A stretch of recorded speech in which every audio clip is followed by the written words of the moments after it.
Hi, this is Rick Harsch. This is my master class in fiction, part 2. The Nobel Prize for Fiction is said to be given to the writer who, or a writer who best reflects the human condition. And, I think probably most great writers are doing their best to write about the human condition. There are writers who only write to entertain and don't put a lot of philosophy in any way into their books, but like, let's say someone like Franz Kafka probably couldn't escape putting the human condition enough to put it in every word he wrote. And then you have more deliberate people, like maybe William Faulkner would be a good example of someone who had certain things he needed to say, and he put them in there. And now, I don't know, I might be a little bit better than William Faulkner at my best, or maybe I'm not. I don't know. I got more range than Franz, but I don't know if anybody's got his depth. But what I'm trying to get at is that I do aim not for a Nobel Prize, but to put I'm definitely in my way putting my view of the human condition in what I write. And should all you writers do it? Well, I'm not really talking about what you should do right now. I'm talking about what we really understand about the human condition, or what it's worth to know what we know about the human condition. I live in a building that I moved into. I don't know how many apartments are in here, about 12 maybe. And when we moved in 15 years ago, there were a lot of old people here. And the 6th or 7th died yesterday. I felt bad.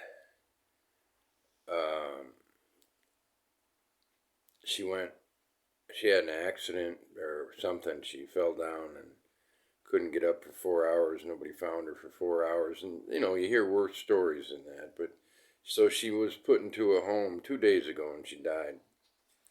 Or 3 days ago, and then she died yesterday. And, I felt kind of bad. And until a couple hours later, I got an email from the daughter I never met of my first college roommate, who was, by serendipitous caprice, if that's not redundant. And if it is, it should be. And maybe tripled, but he was a perfect roommate. We both loved Bob Dylan. We were great friends, and like most great friends, we drifted apart over the years, and we connected again about 3 years ago. And typical story, common story, but amazing nonetheless, that we really hit it off. Not hit it off. We talked like we did when we were, both stricken by insomnia in our first year of school, and sat up and talked about how not sat up. We laid down. We talked about how they should recognize that people have insomnia, and there should be a school for the insomniacs. Like you got 2:30 in the morning, I gotta go. I got my sociology 100, and so we could talk the same way, and only we were 40 years smarter. Whatever that probably adds to 3 months wisdom, but we had maintained similar views, and let's just call it anti-fascist.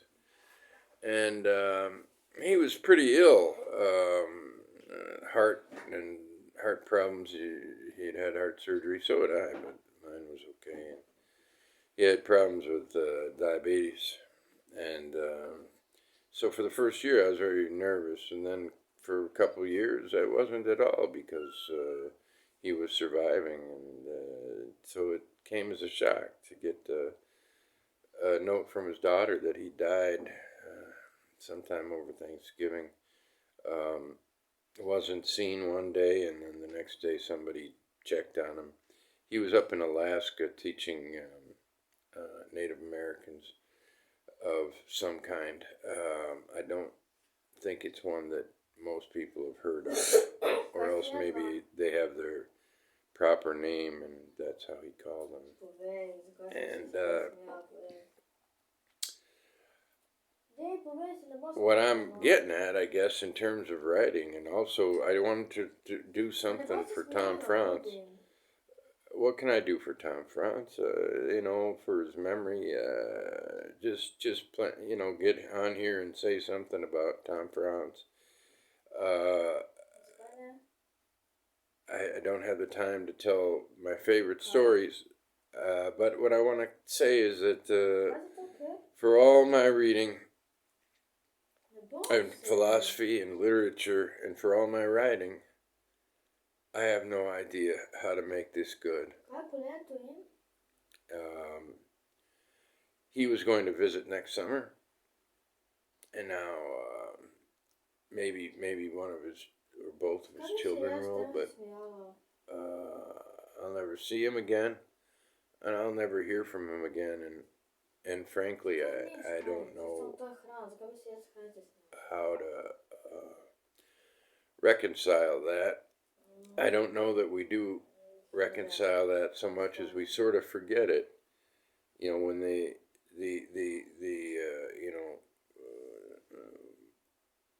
time, of course, does not heal all wounds. Time will not raise him from the dead. Time will distance me from the emotional impact of his loss. But I don't know that there's any way to reconcile this in any real sense. I know I'll live through it until I die, and I'll think of him, and sometimes it'll hit me harder than others. Last night was not terribly hard, because things take a while to sink in. Loss of my grandfather took 5 years. Loss of Tom Franc took me, that's Franc, Franc. That took me overnight. And I don't know why one is one way and why the other is the other, but if you can stare this kind of thing in the face and write your way through it and not around it, that's probably a good thing to do. But if you can cure it, let me know. Bye, Tom.